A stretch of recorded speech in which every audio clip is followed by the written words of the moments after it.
Albert Einstein famously remarked in a conversation with Werner Heisenberg, he said, you know, in the West we've built a beautiful ship and in it has all the comforts. But actually the one thing that it doesn't have is a compass, and that's why it doesn't know where it's going. This paradox of our times was propounded by the Dalai Lama when he said we have wider freeways but narrower viewpoints. We have taller buildings but shorter tempers. Will Smith said that we spend money we haven't earned on things we don't need to impress people we don't like. And it's phenomenal how the same technology that brings us close to those who are far away takes us far away from the people that are actually close. 30 billion WhatsApp messages are sent per day, but 48% of people say that they feel lonelier in general.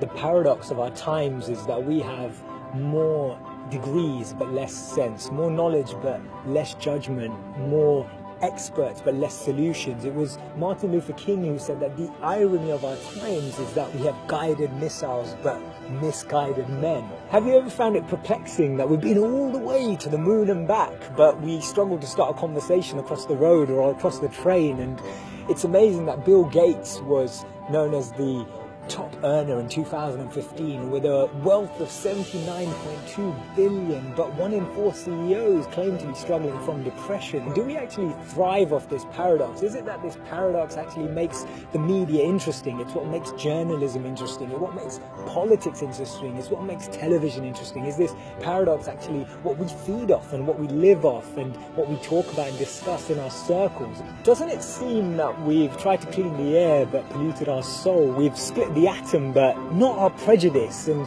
we're aiming for higher incomes but we have lower morals. So I'm hearing you ask, how do we bring a change? How do we dissect this paradox that exists in our lives? And it starts by us, each of us, pressing pause, pressing reset, and then pressing play again, taking a moment to become more conscious, taking a moment to become more aware, taking a moment to really reflect on the consequence, the implications of a misplaced word, of an unnecessary argument that we all know we didn't need to have, or to speak to someone just slightly differently, in a different tone, in a different voice, in a different empathy, with a different perspective, just to really connect with people on a different level. This thinking out loud started from Albert Einstein, and I'll track back to him when he actually said that the problems we have today can't be solved with the same thinking we used when we once created them. So actually we need to research alternative teachings. We need to deep down dig into those ancient books of wisdom. We need to go back to understanding if there's anything written in those creased pages of time that can actually reveal